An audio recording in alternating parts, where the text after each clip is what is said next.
Jemi rikthyer sërish në Kinotek. Tani jo vetëm unë dhe Egoni, po unë, Egoni dhe Aisha kërkojmë të gjithë kur duam të ndezim një cigare.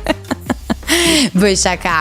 Matias Bogdani, regjisor, një djalë shumë aktiv në rrjetet sociale, i cili shpeshherë del jashtë rrymës edhe kritikon pa pasur frikë. Mirë se erdhe. Përshëndetje, faleminderit që na ftuat ose u vest stova me zor.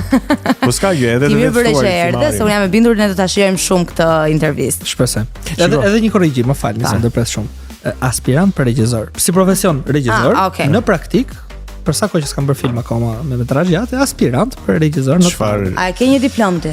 Po, diplomën sot filma po bën kushdo, Matias. Regjisor s'të bën diploma, po thot Matias. Të bën bagazhi që ti krijon për të realizuar një film me metrazh të gjatë. Po ku ta gjen një artist që ka këtë sens ndërgjegjësimi kaq të madh sa Matias? Gjithmonë kaq modestje? Jo, unë jam modest, jam e kundërta. Jo, është i ndërgjegjshëm.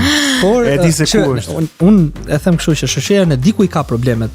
Do të thënë jemi self-aware për sa i përket problemeve. Se di në fakt, nuk jam i sigurt. Se i rregullojmë, se nuk i rregullojmë, çfarë bëjmë për t'i rregulluar është mohabet tjetër. Është komplet. Tani Matias ti edhe themeluesi MBN Pictures, i bie Matias Bogdani Nini Pictures. Por sot e kësaj dite, se kjo u hap si faqe Instagrami kur ishim akoma vitin e parë në regji, që na mori euforia që ne bëjmë foto të bukura, dim gjithçka. Edhe hapa faqen Matias Bogdani Nini Photography. Dhe pastaj ngeli akronimi MBN dhe kemi kthyer u bë afërsisht 4 vjet tash që kemi Magic Beyond Narrative. Ja, Magic Beyond Narrative, okay. Për dy arsye. Një, për atë që është vetë fjala, magjia e filmit. Dhe dy, sepse narrativa shpesh herë ose dialogu ose kjo është një shtojtës shumë e keqe për filmografin. Që do të thot?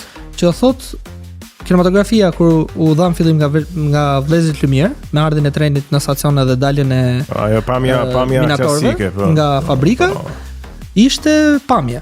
Dhe duke vazhduar pasaj me atë që njihet nga shumë veta që mos bëjmë shumë artistik, Charlie Chaplini, që ishte vizuale, nuk ishte me anë të nuk ishte zë, nuk ishte të folur. Me anë të pamjeve mundësuar gjithçka, s'ka nevojë për shumë fjalë. Prandaj kemi Magic Beyond Narrative për te i narrativës. Interesante. Bukur, më pëlqen.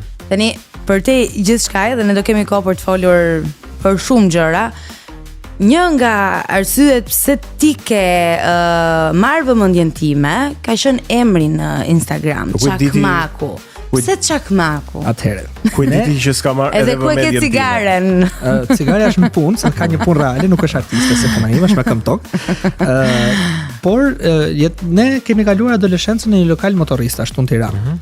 Dhe kanë qenë shumë dashur.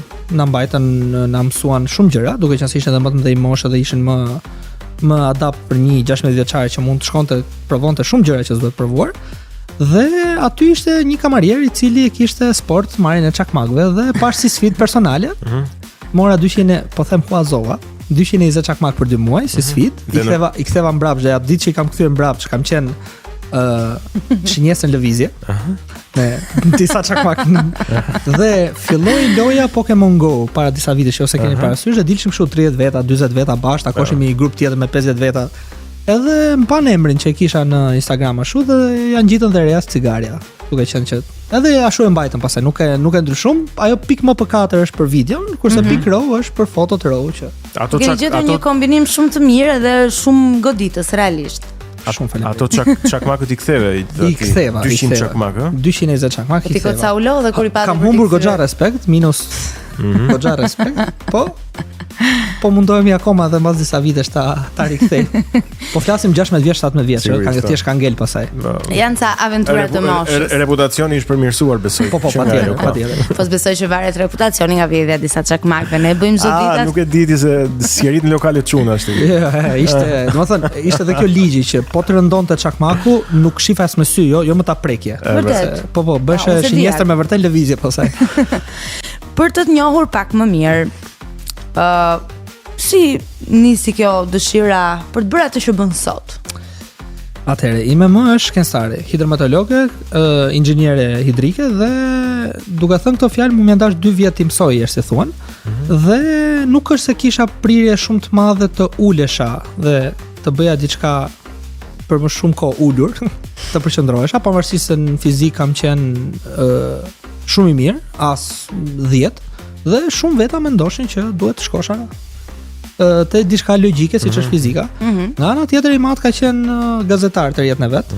Ka pas dhe radion e parë private në Shqipëri, Radio Stinët, dhe anova pak më shumë nga pjesa e timetit e pjesa artit, por duke mbajt gjithmonë mësimet time më për logjikën, për pjesën e operimit të gjërave logjikisht, se fizika teknikisht është logjike pastër.